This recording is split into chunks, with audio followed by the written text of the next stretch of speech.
My name is Miranda, I'm 29 years old, and I just learned that 3 years of mortgage payments totaling $650,000 means absolutely nothing to my parents. I was sitting at our family dinner table last Sunday when my mother casually announced they were transferring the house deed to my younger sister Haley. The same house I've been paying for since I was 26. The same house where I gave up my dream job in New York to stay local and help them. My fork clattered to my plate as my father nodded approvingly, adding that they'd already signed preliminary papers with their lawyer. Before we dive into this nightmare, let me know where you're watching from in the comments below. If you've ever felt betrayed by the people who were supposed to have your back, hit that like button and subscribe for more stories about family drama that'll make your own relatives look like saints. Trust me, you're going to want to stick around for this one because it only gets worse from here. Let me take you back to where this disaster began. 3 years ago, my parents called me in tears. They were facing foreclosure on the family home where I grew up in suburban Ohio. Dad had been laid off from the manufacturing plant after 30 years, and Mom's part-time job at the local library barely covered groceries. They had fallen behind on their mortgage payments, and the bank was threatening to seize the house within 60 days. At that time, I was living in Manhattan, working as a junior financial analyst for a prestigious investment firm. I had finally landed my dream job after years of struggling through college debt and entry-level positions. My salary was good, my apartment was tiny but mine, and I was dating someone who actually seemed to understand my ambitions. Life was looking up for the first time since graduating with my finance degree. When my parents begged me to come home and help save the house, I didn't hesitate. Family comes first, right? That's what they always taught me. So I gave up everything I had worked for, broke up with my boyfriend Marcus who couldn't understand why I would sacrifice my career for my parents' financial mistakes, and moved back to Ohio. The arrangement seemed straightforward at the time. I would take over the mortgage payments while living in the house with my parents. They would continue living there, maintaining the property, and I would essentially be investing in what would eventually become my inheritance. My younger sister Haley, who was 23 at the time and pursuing her third attempt at an art degree, couldn't help financially. She was unemployed, living off student loans and our parents' sporadic support. I found a job as a financial analyst at a regional bank in Cleveland, making significantly less than my New York position but enough to cover the mortgage payments of $1,800 per month, plus property taxes, insurance, and home maintenance. Over 3 years, I calculated that I had paid exactly $647,832 toward the house expenses. I kept meticulous records because that's what financial analysts do.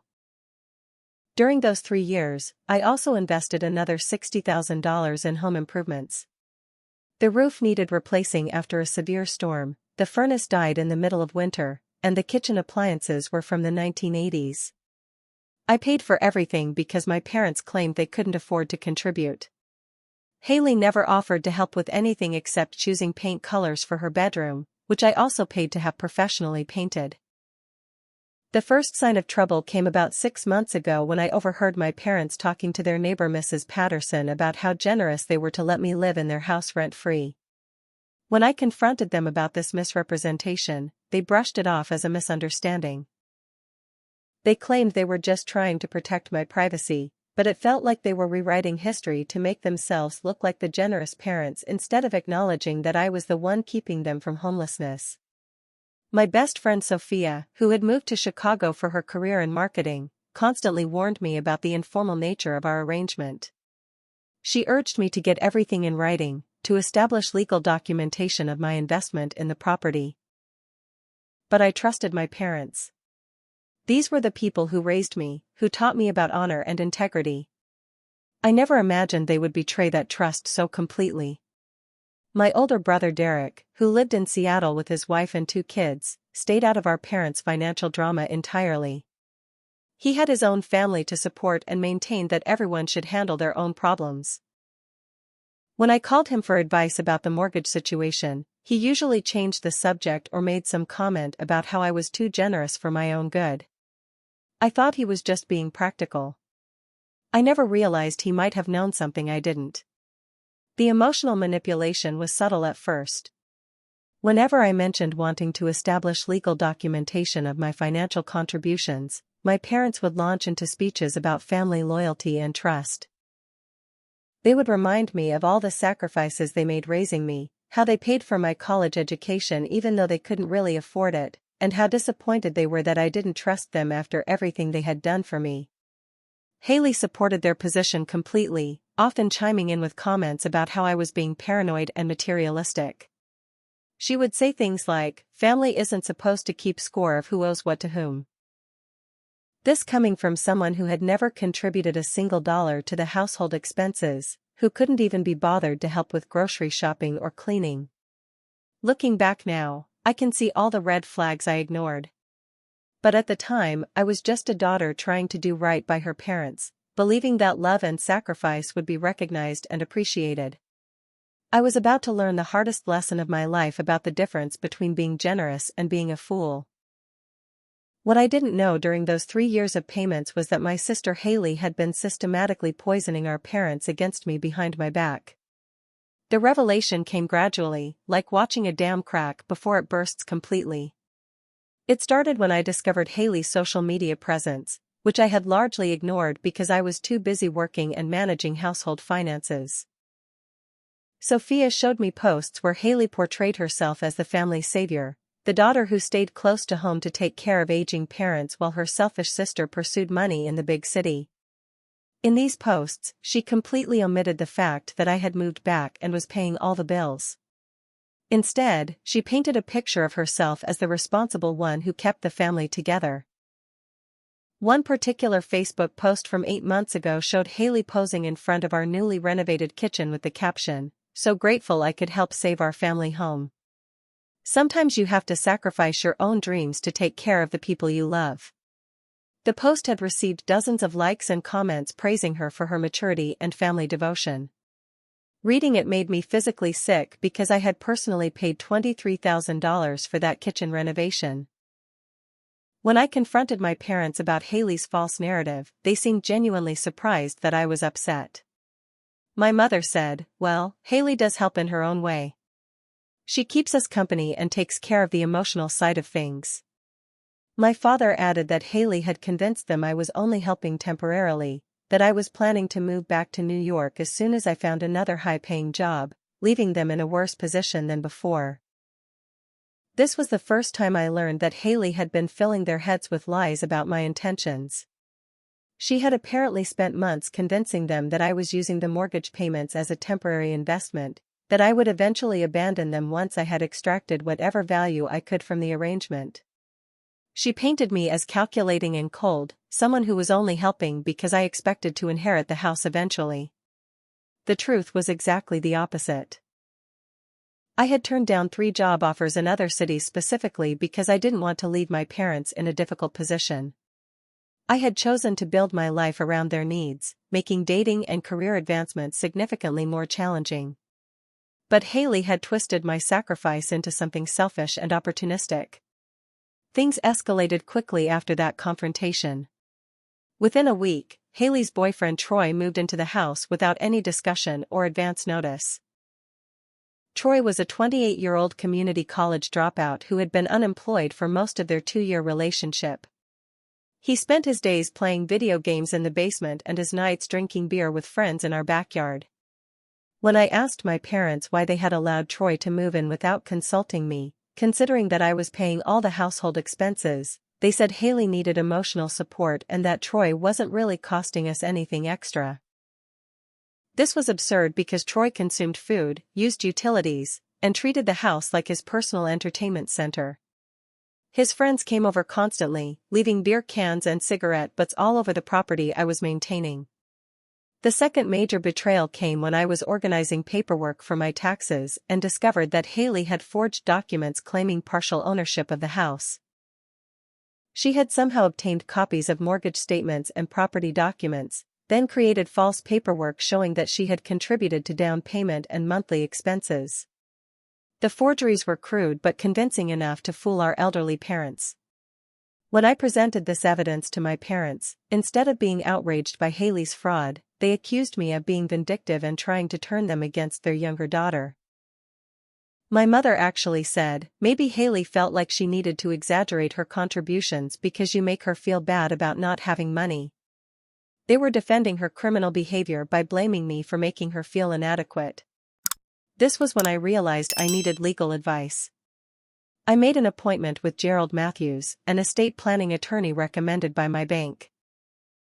Gerald reviewed all my documentation and explained that while I had clear evidence of my financial contributions, my legal position was vulnerable because we had never formalized any ownership agreement. He said that legally, the house still belonged to my parents, and they could transfer ownership to anyone they chose, regardless of who had been making payments. Gerald strongly recommended that I immediately establish some form of legal documentation to protect my investment. He suggested a written agreement acknowledging my contributions and establishing a claim on the property's value. But when I approached my parents with this reasonable request, they became hostile and accused me of trying to take advantage of them in their old age.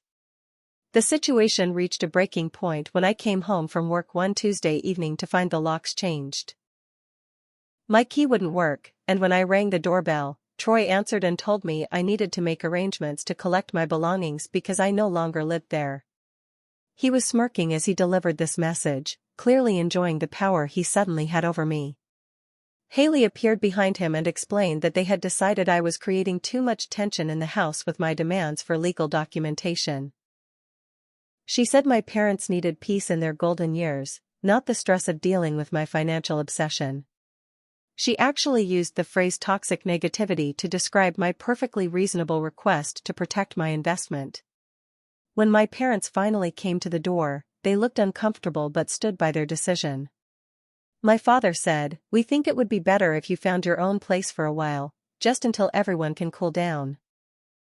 My mother added that they would store my belongings in the garage and that I could arrange to pick them up later. Standing on the porch of the house I had been paying for, locked out by people who owed their continued residence to my financial sacrifice, I realized that my family had just declared war on me. And I was completely unprepared for the battle that was about to begin. The lockout was just the beginning of what became a coordinated campaign to destroy my life and reputation. What I initially thought was a family disagreement that we could resolve through communication turned into psychological warfare designed to completely isolate me and force me to abandon any claim to the house or the money I had invested.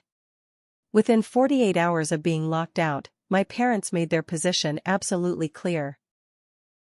When I called asking when I could retrieve my belongings, my mother told me in a cold voice I had never heard from her before that if I showed up on their property uninvited, they would call the police and have me arrested for trespassing.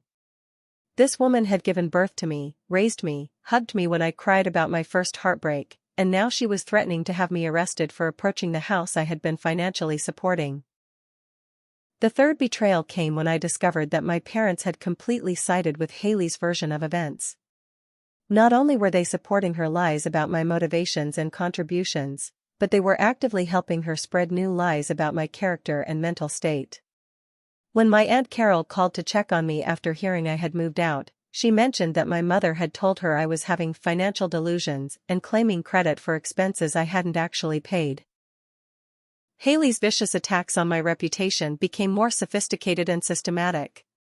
She began contacting people in our extended family, our church community, and even my former high school friends, telling them that I had been financially abusing our elderly parents. She claimed I had been stealing money from their accounts to pay bills, then demanding credit for my theft. She portrayed herself as the protective daughter who had finally found the courage to stand up to her abusive sister. The story she spread was that I had manipulated our parents into letting me control their finances when they were vulnerable after Dad's job loss. According to her version, I had been pocketing money meant for their care, neglecting their needs, and threatening them when they tried to question my handling of their accounts. She said they were afraid of me and that's why they had finally asked me to leave. These lies were particularly devastating because they contained just enough truth to sound credible. Yes, I had taken control of the finances. Yes, I had been making decisions about household expenses. But the context was completely reversed. Instead of being the person who sacrificed her career to save them from foreclosure, I was portrayed as a predator who had taken advantage of their vulnerability. The professional sabotage began about 2 weeks after the lockout. Haley somehow obtained my work contact information and began calling my office, claiming to be my emergency contact reporting a family crisis. She would call in the middle of important meetings or when I was presenting to clients, causing my assistant to interrupt with messages about urgent family emergencies that didn't exist. My boss Catherine, who had been understanding about my occasional need to handle family matters, began questioning my reliability and professionalism. When these phantom emergencies kept occurring, Catherine called me into her office to discuss what she perceived as a pattern of personal problems interfering with my work performance. I tried to explain what was happening, but it sounded insane. How do you tell your boss that your sister is sabotaging your career by pretending to report fake emergencies? Catherine's skepticism was understandable. She suggested I take advantage of our company's employee assistance program to get counseling for stress management. While she didn't say it directly, I could see she was questioning my mental stability. The irony was crushing because I was actually handling the situation with remarkable composure considering the psychological abuse I was enduring. My brother Derek's response was the fourth major betrayal. When I called him explaining what was happening, expecting at least some family support, he was initially sympathetic.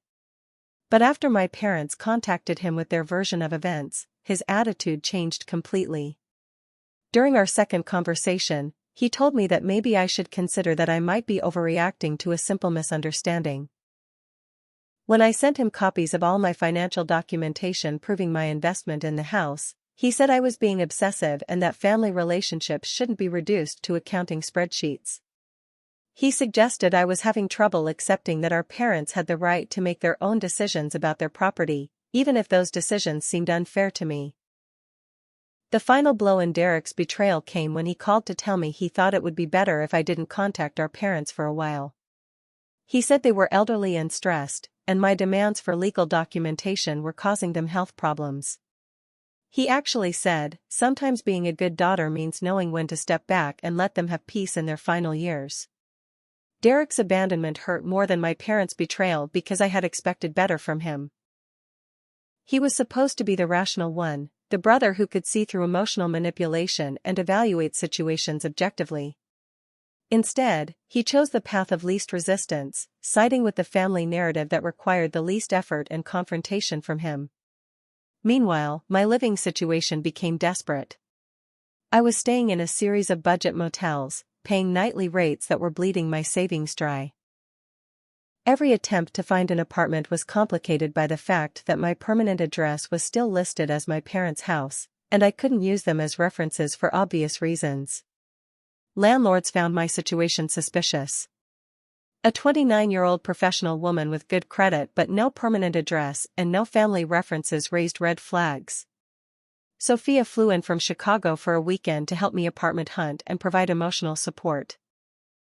Seeing my childhood friend witness the destruction of my life was humiliating, but her presence also reminded me that not everyone in my world had gone insane. She helped me secure a small one-bedroom apartment in a complex that didn't require family references, though the deposit and first month's rent consumed most of my remaining savings. The psychological toll was becoming unbearable. I was losing weight, having trouble sleeping, and finding it difficult to concentrate at work. Every day brought some new attack on my reputation or some fresh evidence of how thoroughly my family had turned against me. I began to understand how people could reach a point where they considered giving up entirely, where the pain of fighting seemed worse than the pain of surrender. But the worst was yet to come. Sophia's investigation into Haley's activities had uncovered something that would make everything I had experienced so far look like a gentle warm-up for the real war that was about to begin. Sophia's marketing background had taught her to research people and situations thoroughly, and she had been quietly investigating Haley's activities while I was focused on survival. What she discovered was so calculating and premeditated that it changed the entire nature of what I thought was happening to my family. The revelation came when Sophia found evidence that Haley had been planning to steal the house for over a year. Hidden in her social media activity and public records, Sophia discovered that Haley had been meeting regularly with Benjamin Crawford, a real estate agent specializing in quick property sales. These meetings had begun 8 months before the famous family dinner where my parents announced their decision to transfer the deed. Benjamin Crawford had a reputation for what he called family transition sales, helping people liquidate property quickly when families needed to resolve financial disputes. His marketing material specifically targeted situations where elderly parents needed to help adult children get a fresh start by providing them with property they could sell for immediate cash. What made this discovery devastating was the realization that while I was sacrificing my career and my savings to help save the family home, Haley was simultaneously planning to take that home away from me and sell it for profit. She hadn't just been spreading lies about my character. She had been systematically setting up a financial crime that would destroy my life and provide her with hundreds of thousands of dollars in unearned money. The deeper Sophia dug, the more elaborate Haley's scheme became apparent. She had convinced my parents that I was planning to abandon them as soon as I found a better job in another city. She had presented herself as the stable, loyal daughter who would stay with them and take care of them in their old age. But her real plan was to get ownership of the house, sell it immediately, and disappear with Troy and the proceeds. Benjamin Crawford's business model depended on quick sales to investors who specialized in purchasing underpriced properties from families in crisis. These investors typically paid 70 to 80% of market value in exchange for closing within 30 days and handling all the paperwork. For a house worth approximately $400,000, Haley stood to gain around $300,000 in cash within a month of taking ownership. But the most shocking discovery was yet to come. Sophia found court documents showing that my parents owed nearly $200,000 in gambling debts to a company that owned several casinos in neighboring states. The debt had been accumulating for 2 years, and the creditors were becoming increasingly aggressive about collection. This explained everything. My parents hadn't asked me to help with the mortgage because they were temporarily struggling with unemployment. They were facing financial ruin due to a gambling addiction they had hidden from their children. The foreclosure threat was real, but it wasn't their only debt problem. They owed money to people who had ways of collecting debts that didn't involve legal proceedings. The fourth major betrayal was discovering that Haley knew about the gambling debts and had structured her plan around them. She had promised my parents that when she sold the house, she would split the proceeds with them, giving them enough money to pay off their casino debts and have something left over for their retirement.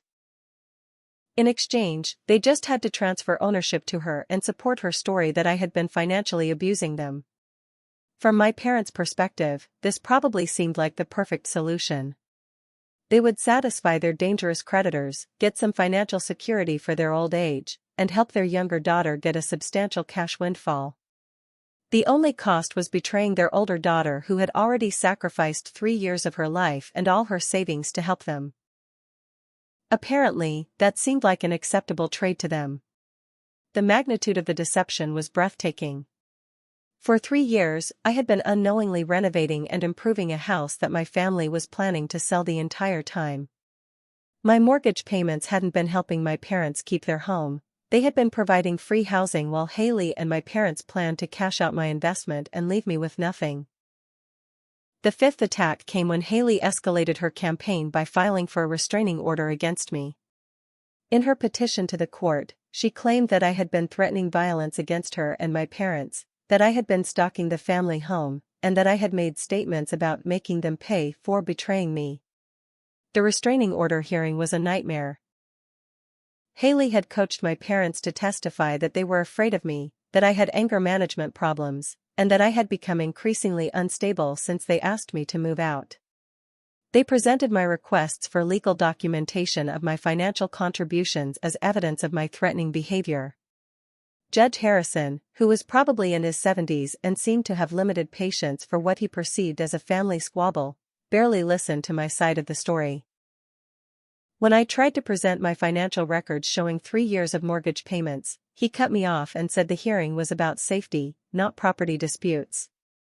He granted Haley's restraining order, prohibiting me from coming within 500 feet of my parents' house or having any contact with my family for 6 months.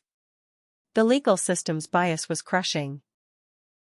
A young woman with no criminal history, a stable job, and extensive documentation of financial responsibility was treated as a dangerous threat, while the unemployed woman who had committed document fraud was treated as a victim needing protection. The injustice was so complete that I began to question whether I was living in some kind of alternative reality. The impact on my professional life was immediate and devastating. Catherine called me into her office the day after the restraining order was issued. Someone had anonymously sent copies of the court documents to my workplace, along with a letter claiming that I was a security risk due to my family violence issues and financial disputes.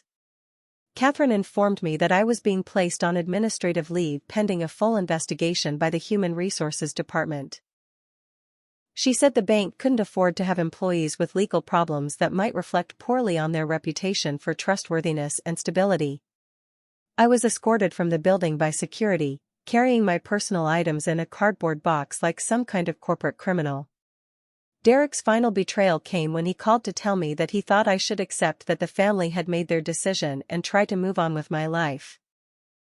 He said that fighting the situation was only making it worse for everyone, and that maybe this was an opportunity for me to make a fresh start somewhere else, away from all the family drama.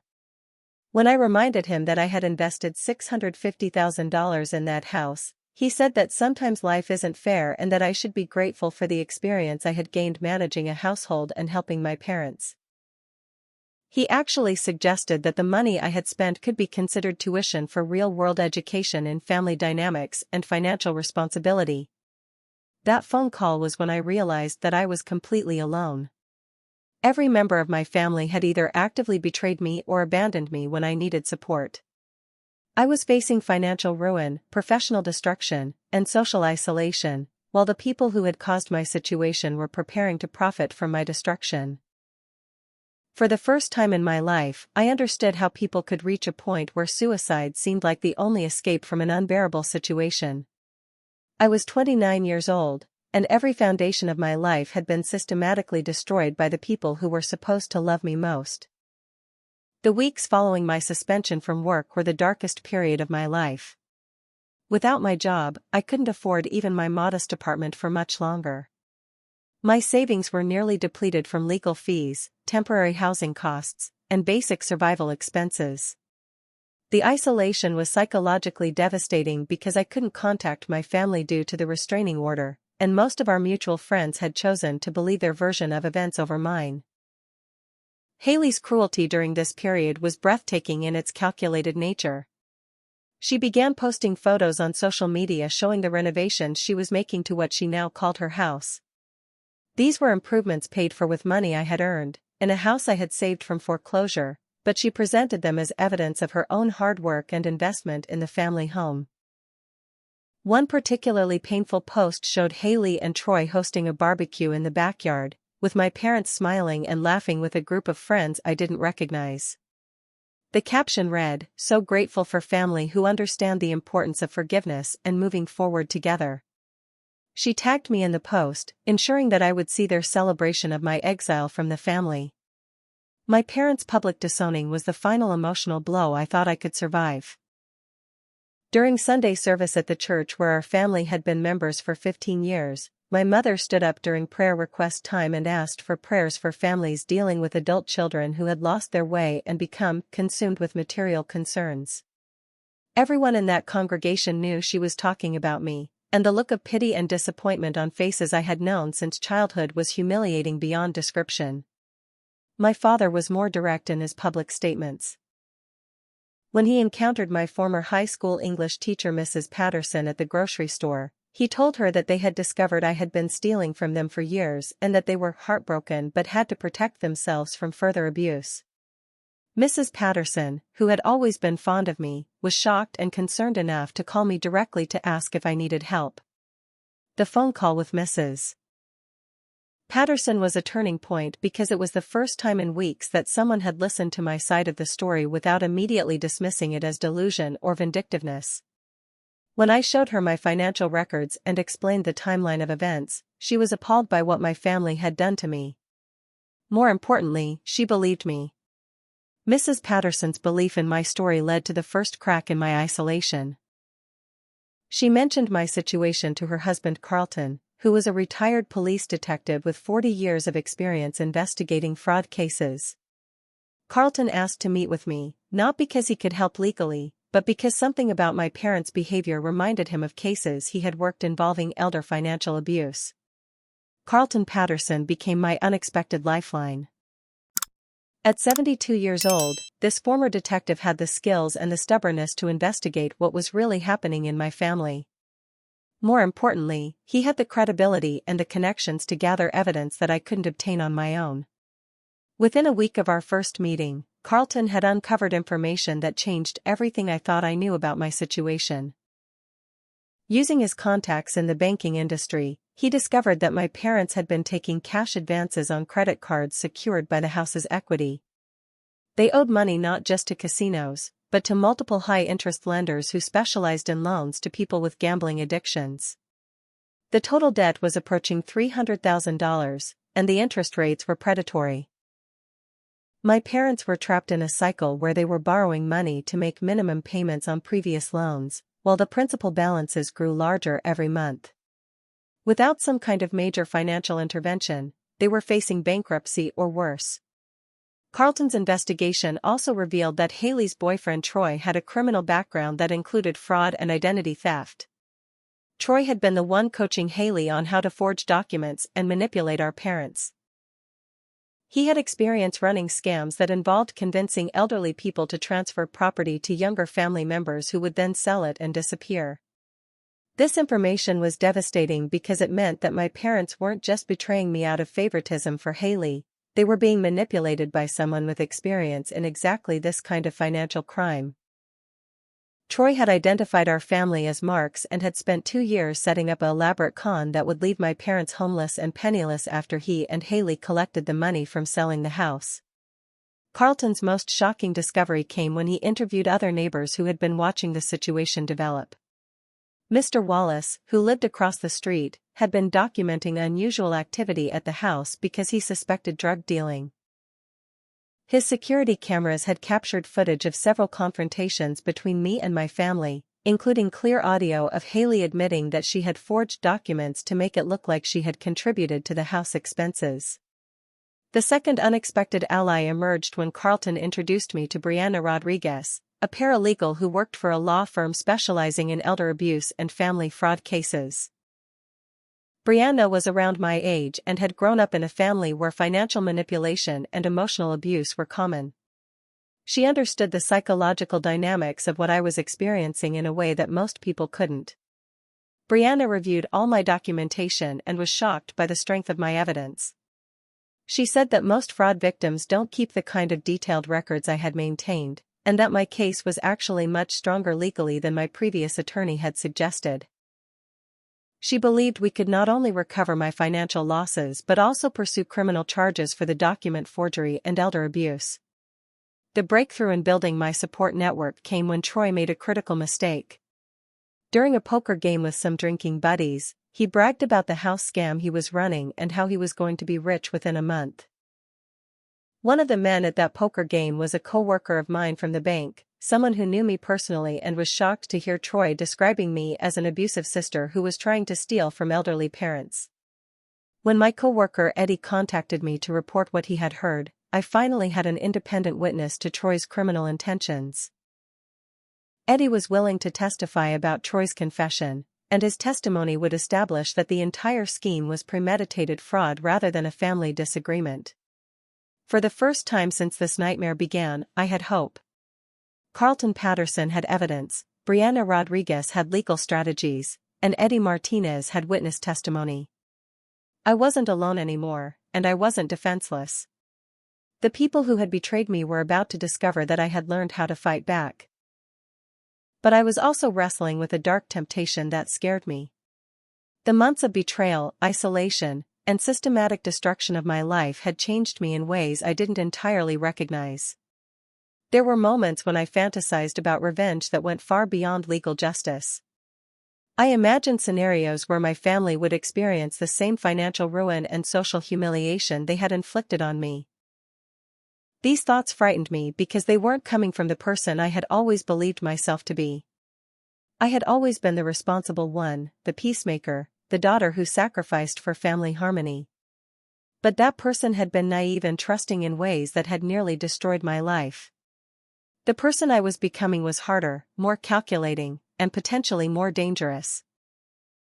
The question I faced as I prepared to fight back was whether I could seek justice without becoming the vindictive, dangerous person my family had falsely portrayed me as.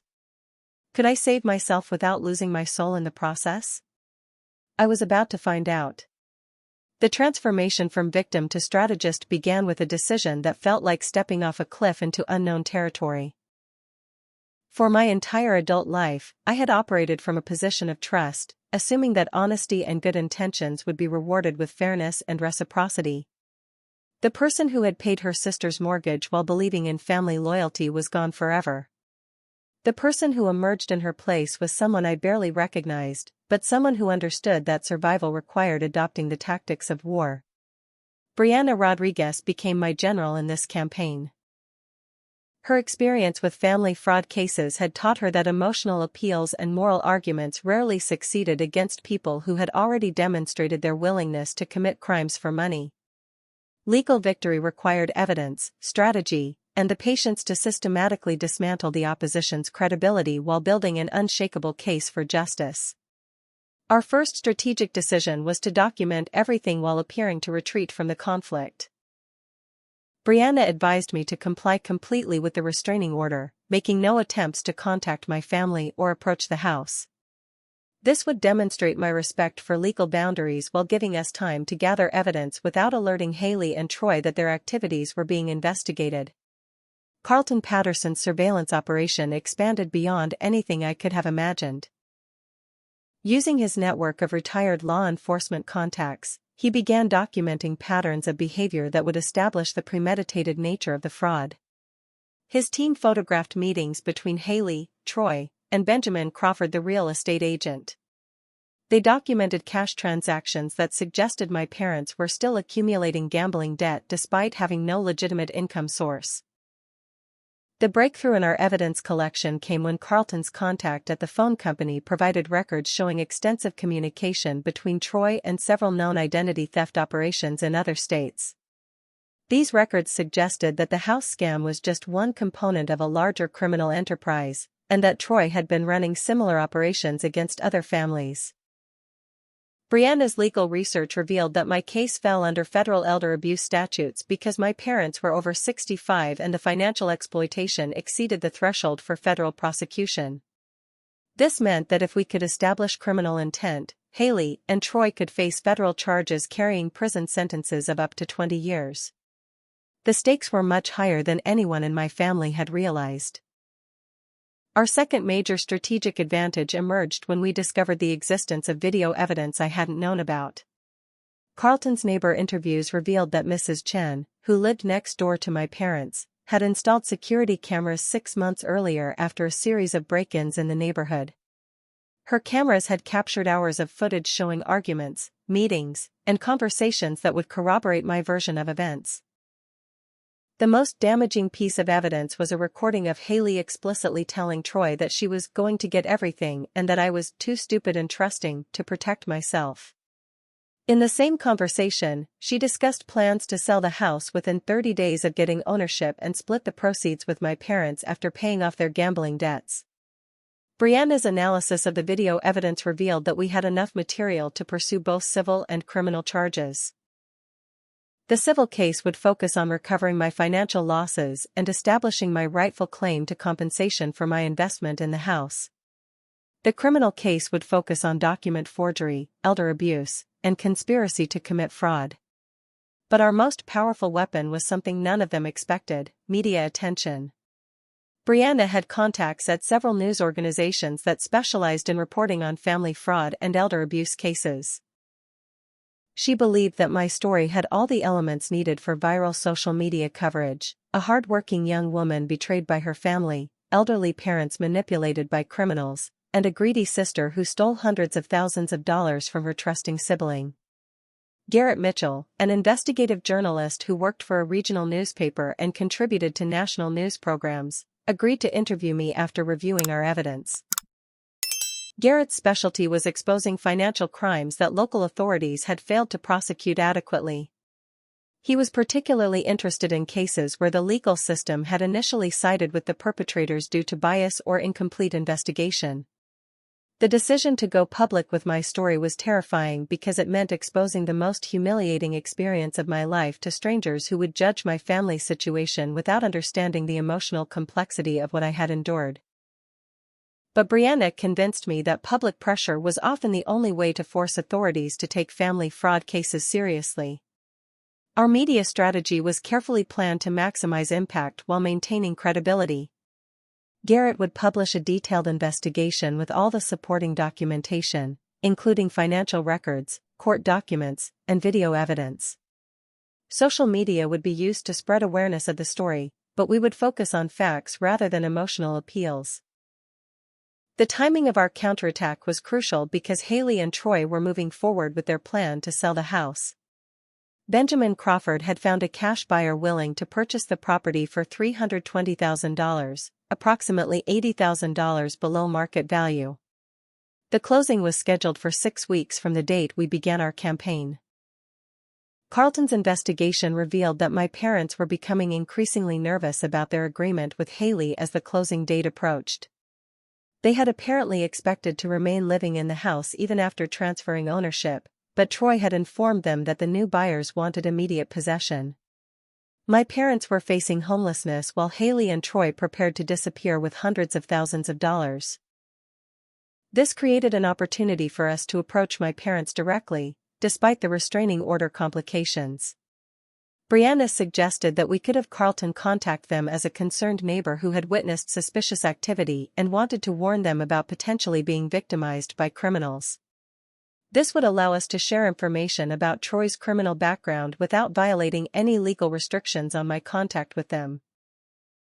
The psychological warfare component of our strategy involved letting Haley and Troy know that their activities were being watched and documented without revealing the full extent of our evidence. Carlton began making his surveillance more visible, parking his car where Troy would notice it and making it clear that someone was paying attention to their meetings and transactions. Brianna also filed preliminary paperwork with the court to challenge the restraining order, using our evidence to demonstrate that it had been obtained through false testimony. This legal action would alert Haley and Troy that I had obtained legal representation and was preparing to fight back, but it wouldn't reveal our complete strategy.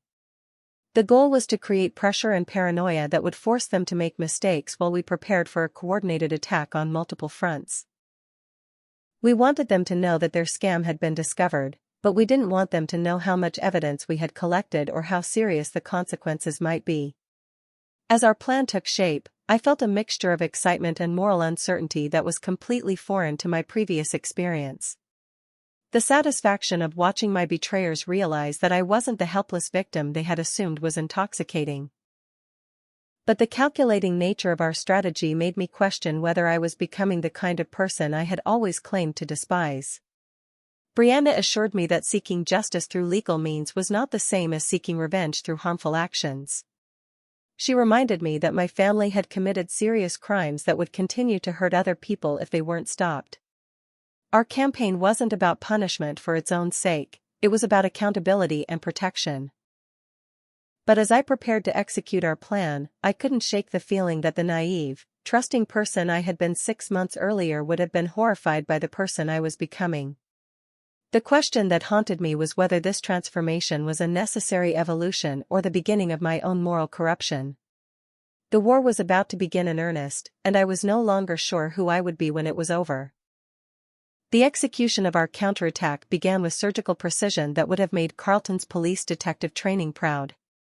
Within 72 hours, we had deployed multiple strategies simultaneously, creating a cascade of pressure that caught my family completely unprepared for the sophistication of our response.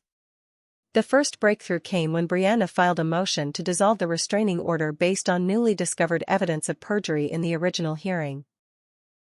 Judge Harrison was forced to review video footage showing that Haley had lied about my threatening behavior and that my parents had knowingly provided false testimony about feeling afraid of me.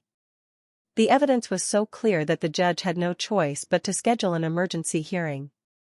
Simultaneously, Carlton arranged for his contact at the district attorney's office to review our evidence for potential criminal prosecution.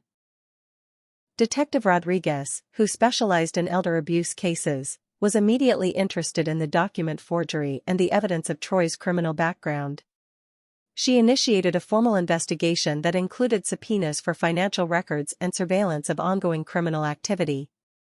The media component of our strategy launched when Garrett Mitchell published his investigative article titled Family Betrayal: How a Daughter's Sacrifice Became a Sister's Payday. The article included photographs of my financial documentation, excerpts from the video evidence, and interviews with neighbors who had witnessed the systematic fraud. Within hours, the story was being shared across social media platforms and picked up by national news organizations. The public response was immediate and overwhelming. Social media exploded with comments from people sharing their own experiences of family financial betrayal. The hashtag #FamilyFraudJustice began trending, and my story became a symbol for thousands of people who had been victimized by relatives they had trusted. The attention was both validating and terrifying because it meant that my personal nightmare was now public entertainment. More importantly, the media coverage created pressure on local authorities who had initially dismissed my situation as a family squabble. When a story is trending nationally, police departments and courts pay attention in ways they don't when dealing with private complaints. Suddenly, officials who had been unresponsive to my previous attempts to get help were calling Miranda to discuss how they could assist with our case. The impact on my professional situation was immediate and dramatic. Catherine contacted me within 24 hours of the article's publication to apologize for the bank's hasty decision to suspend me. She had received calls from multiple clients and colleagues who had read the story and were outraged that the bank had treated a fraud victim as a security risk.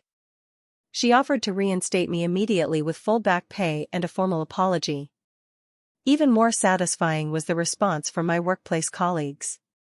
Several coworkers who had seemed to distance themselves from me during my suspension reached out to offer support and express shame about their initial reactions. Eddie Martinez, who had provided testimony about Troy's poker game confession, became something of a workplace hero for his role in exposing the fraud. Derek's reaction to the media coverage was the first crack in his loyalty to our parents' version of events. When the article was shared by dozens of his Seattle friends and colleagues, he was forced to confront evidence that contradicted everything our parents had told him. He called me for the first time in months, his voice shaken and apologetic. During our conversation, Derek admitted that he had chosen to believe our parents' story because it was easier than confronting the possibility that they were capable of such betrayal. He said that reading the detailed evidence in the article had made him realize how thoroughly he had failed me when I needed family support. His guilt was genuine, but the damage to our relationship felt permanent. The pressure on Haley and Troy intensified when they realized that their criminal activity was now public knowledge. Troy's response was to threaten to abandon Haley and disappear if the situation became too dangerous for him. The stress of potential prosecution began to fracture their partnership as each of them started to consider protecting themselves at the other's expense.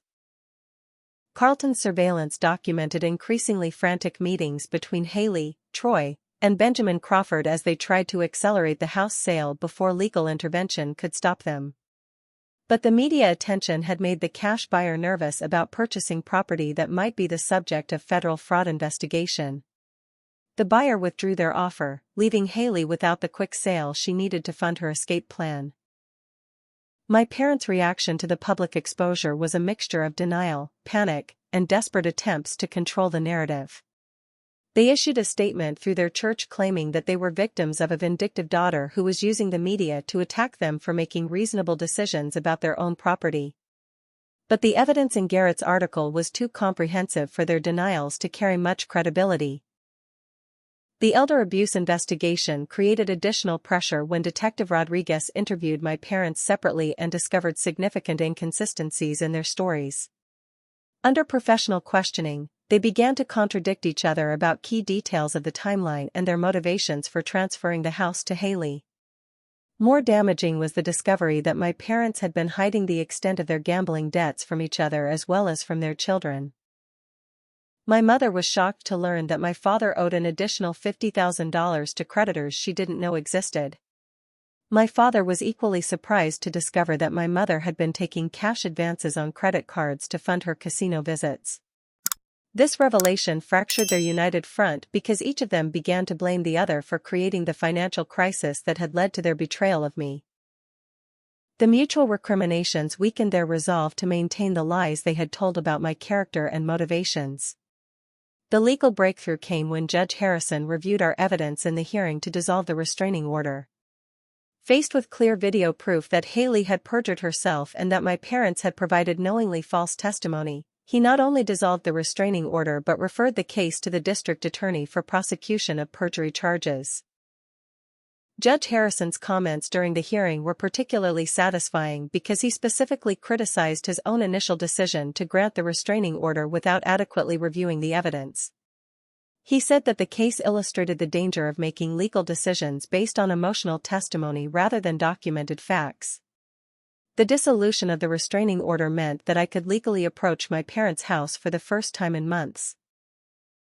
Miranda advised me to exercise this right immediately, both to establish my legal standing and to demonstrate that I was not the dangerous person Haley had portrayed me as being. When I knocked on the door of the house I had been paying for, my mother answered looking older and more frightened than I had ever seen her.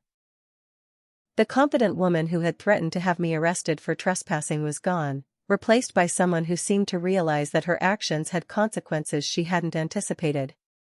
Our conversation was brief and awkward, but it established that my parents were beginning to understand that they had been manipulated by people who didn't have their best interests at heart.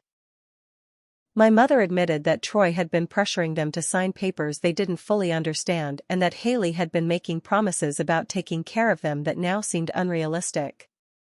The community response was overwhelmingly supportive once people understood the true nature of what had happened. The church members who had initially sided with my parents began to distance themselves as the evidence of fraud became undeniable. Several neighbors approached me to apologize for believing the lies about my character and to offer assistance if I needed anything. Mrs. Patterson, my former English teacher, organized a community support effort that included a legal defense fund and public statements of support from people who had known me since childhood.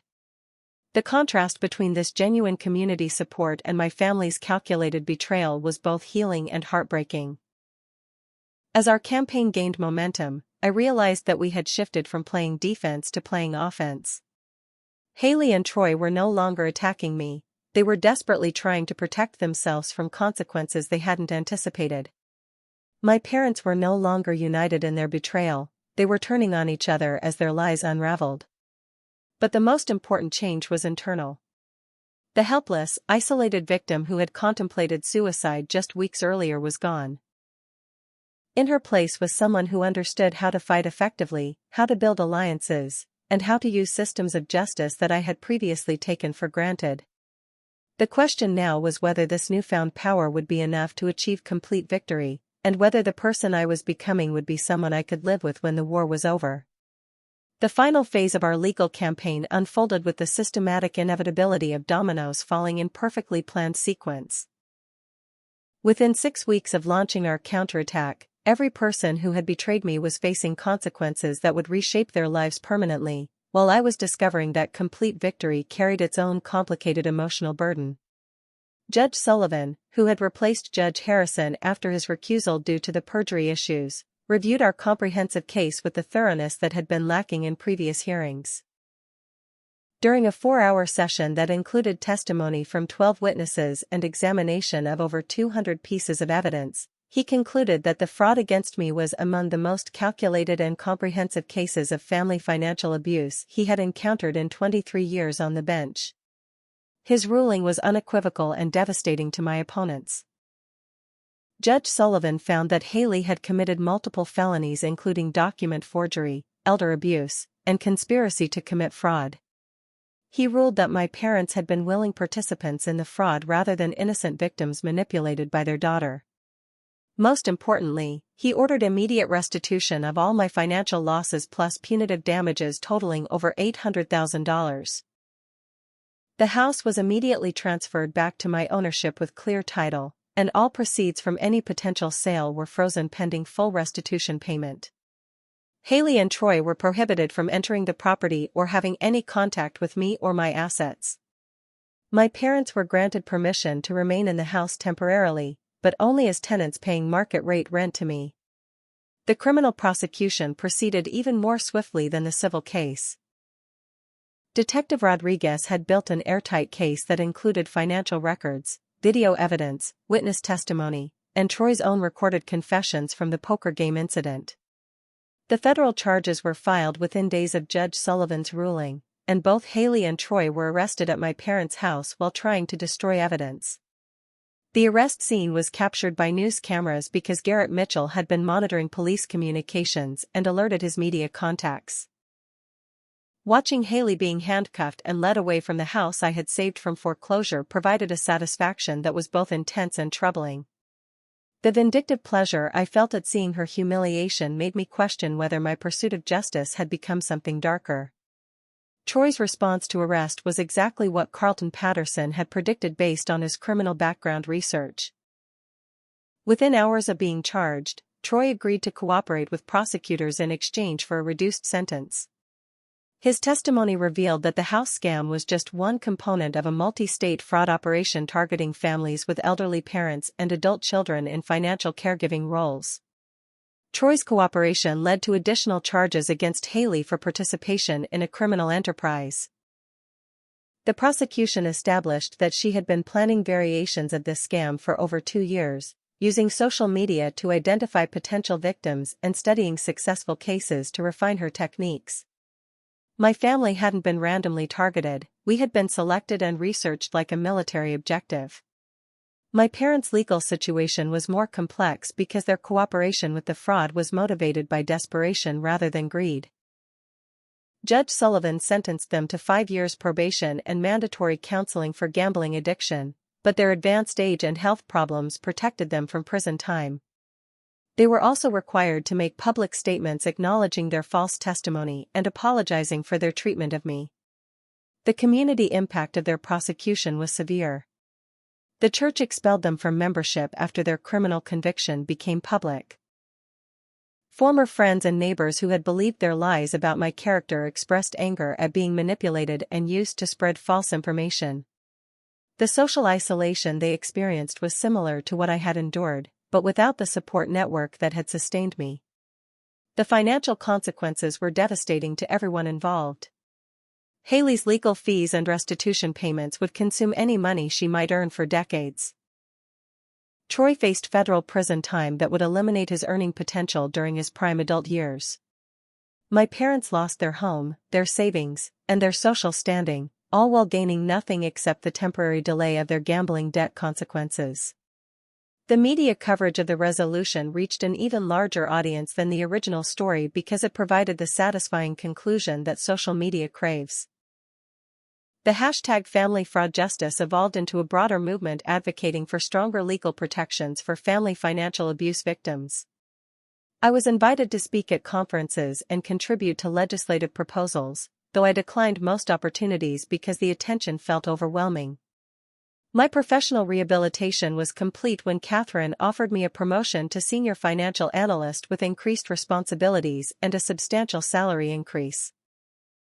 She said that my experience with family fraud had provided insights that would be valuable in helping the bank identify and prevent similar crimes against their customers. The irony that my victimization had become a career asset wasn't lost on me. Derek's attempts to rebuild our relationship were painful for both of us because they required confronting the depth of his betrayal when I needed support most. His apologies were sincere, but they couldn't change the fact that he had abandoned me during the worst crisis of my life. We maintained contact, but the easy trust and affection that had characterized our relationship before the crisis never returned. The decision about what to do with the house became symbolically important beyond its financial value. Keeping it would mean living with daily reminders of my family's betrayal, but selling it would feel like surrendering to their goal of profiting from my investment. After months of consideration, I decided to sell the property and use the proceeds to start fresh in a new city where my story wouldn't define me. Carlton Patterson's health declined rapidly during the final months of our legal battle, and his hospitalization created a race to preserve his testimony and evidence collection. His dedication to seeking justice on my behalf had consumed his retirement years, and his wife Eleanor made it clear that she blamed the stress of our case for accelerating his health problems. When Carlton passed away 6 months after our victory, I felt responsible for the toll our fight had taken on him. His funeral was attended by dozens of people whose cases he had helped over the years, including 3 other families who had used our strategies to pursue their own fraud prosecutions. His legacy was justice for people who had been dismissed by systems that should have protected them. Brianna Rodriguez became more than my legal advocate. She became a trusted friend whose understanding of family trauma created a bond that survived the conclusion of our professional relationship. Her decision to specialize in family fraud cases was partly inspired by our success, and she used our case as a template for helping other victims who faced similar systemic bias and isolation. The final hearing in our case took place almost exactly 1 year after that family dinner where my parents had casually announced they were giving away my house. Judge Sullivan's closing remarks emphasized that family relationships don't exempt anyone from the consequences of criminal behavior, and that love and loyalty must be mutual to be meaningful. Walking out of that courthouse as the legal owner of $800,000 in restitution payments, with my reputation restored and my enemies facing years of consequences, I felt a mixture of triumph and emptiness that I hadn't anticipated.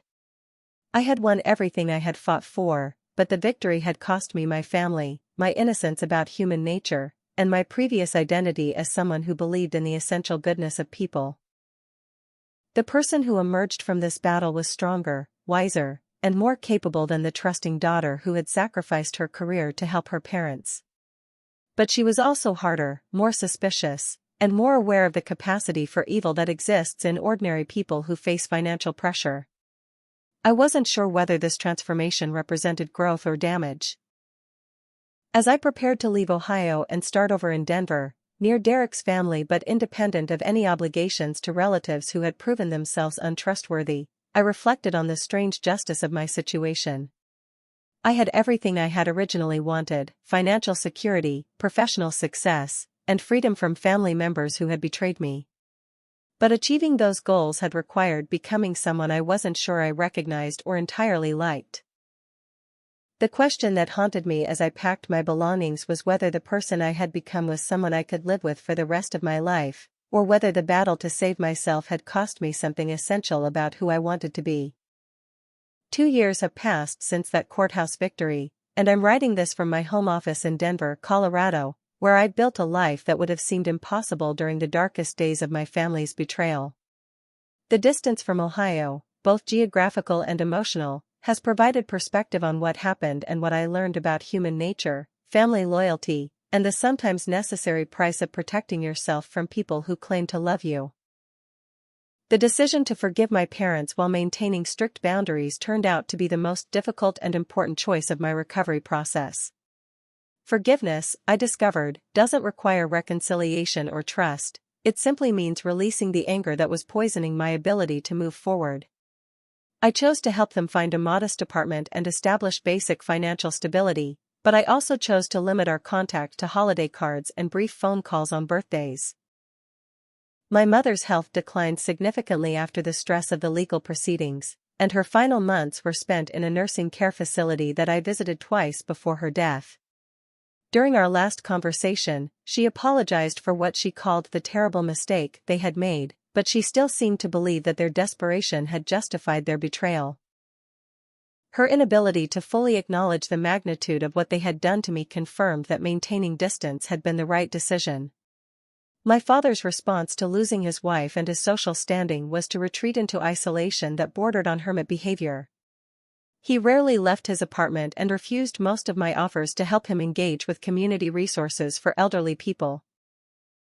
When he passed away 18 months after my mother, I felt sadness for the loss of what our relationship could have been, but relief that the chapter of my life defined by their betrayal was finally closed. Haley served her full 2-year sentence and was released to a halfway house in Cleveland, where she works in food service and lives under financial supervision that ensures her restitution payments continue. We have had no contact since her arrest, and I have no plans to change that. The person who systematically destroyed my life for money is not someone I need to forgive or understand. Some betrayals are too calculated and comprehensive to overcome. Troy disappeared after his release from federal prison and violated his parole within 6 months. There's an active warrant for his arrest, but he appears to have left Ohio entirely. Detective Rodriguez believes he's probably running similar scams in other states under a different identity. The knowledge that he's likely victimizing other families is troubling, but I've learned that I can't take responsibility for protecting everyone from predators who target trusting people. Carlton Patterson's widow Eleanor and I maintain a correspondence that has evolved into an unlikely friendship. She has shared stories about Carlton's police career and his dedication to cases involving people who had been dismissed or ignored by the system. His commitment to my case wasn't unusual. He had spent his entire career fighting for people who couldn't fight effectively for themselves. Eleanor's letters helped me understand that seeking justice isn't the same as seeking revenge, even when the two can feel similar in the moment. Carlton believed that allowing criminals to escape consequences encourages them to commit more crimes against other victims. Our pursuit of accountability probably prevented Haley and Troy from destroying other families, and that knowledge has helped me feel peace about the aggressive tactics we used. Miranda Rodriguez opened her own law firm specializing in family fraud cases, and she credits our success with giving her the confidence and expertise to help dozens of other victims. She sends me updates about cases where our strategies have been adapted to help people facing similar betrayals. The satisfaction of knowing that our painful experience has protected other families from similar destruction has given meaning to suffering that otherwise would have been purely destructive. My career has flourished in ways I never anticipated when I was trapped in that Ohio nightmare. The consulting firm I established helps families and small businesses identify and prevent financial fraud. My personal experience with manipulation and betrayal has made me exceptionally skilled at recognizing the warning signs that others might miss. The work is both financially rewarding and emotionally satisfying because it allows me to protect people from experiencing what I survived. Derek and I have slowly rebuilt a relationship that acknowledges our shared history while accepting that trust will never be complete between us again. His children know me as their aunt who lives in Colorado and visits occasionally, but they don't know the story of why I moved so far from the rest of the family. I hope they never need to learn about the capacity for betrayal that exists in people who claim to love you unconditionally. The house in Ohio was sold 2 months after my parents' deaths, and the proceeds were added to my restitution account, bringing my total recovery to over $1.2 million when interest and penalties are included. I donated a significant portion of this money to organizations that help elderly people avoid financial abuse and support victims of family fraud. Keeping money that came from such a painful source felt like it would bind me to the trauma in ways that might prevent complete healing. Dating and relationships remain complicated because my experience has made me suspicious of people's motivations in ways that interfere with natural trust development. I've learned to be open about my history early in relationships because partners deserve to understand why I'm sometimes guarded or why I insist on maintaining separate financial accounts. Some potential partners have been intimidated by my story, but the right person will understand that my caution comes from wisdom rather than damage. The therapy I've undergone has helped me distinguish between healthy skepticism and unhealthy paranoia. I've learned to evaluate people's character based on consistent behavior rather than initial impressions or family relationships. The naive trust one once placed in people simply because they were relatives has been replaced by conditional trust that must be earned through demonstrated reliability and integrity. My relationship with money has fundamentally changed as well. Where I once viewed financial generosity as an expression of love, I now understand that money can be a tool of manipulation and control. I give carefully and strategically, always maintaining awareness of the power dynamics involved. The daughter who once sacrificed her savings to help her parents is gone. The woman who replaced her evaluates all financial decisions based on documented agreements and clear expectations. The most profound change has been accepting that family is a choice rather than an obligation.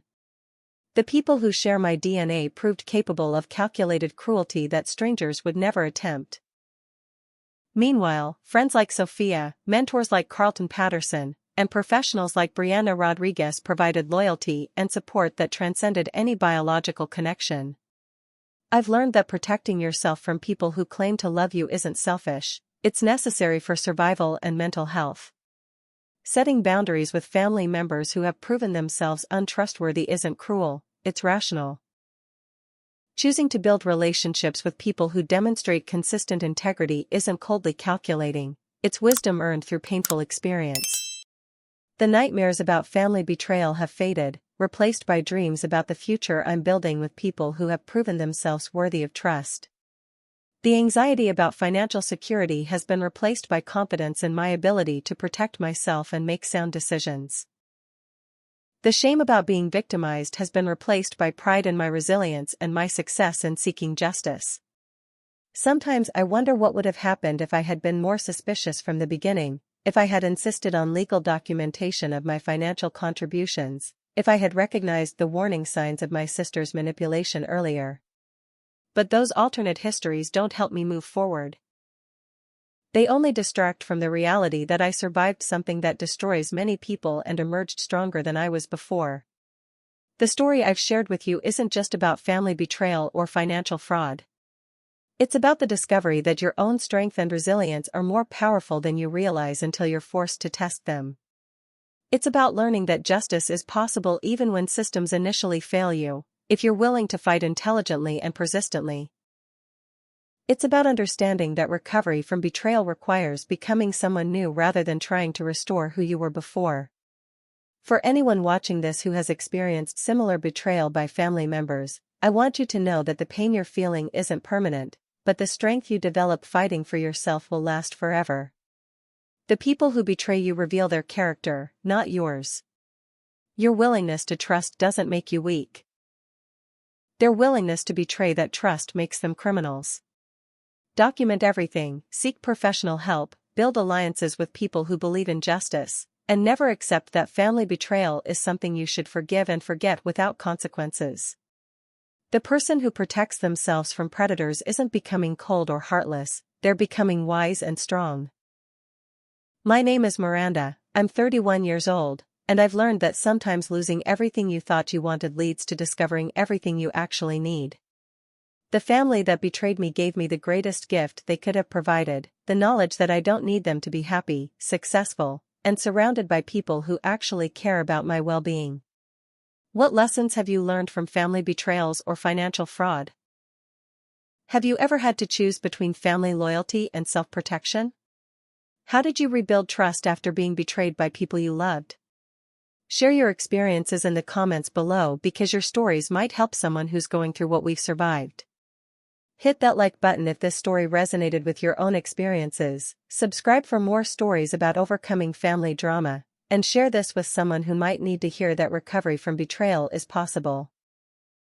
Thank you for listening to my story, and remember that your worth isn't determined by how your family treats you. You deserve relationships built on respect, honesty, and genuine love. Take care of yourselves, and never stop fighting for the life you deserve.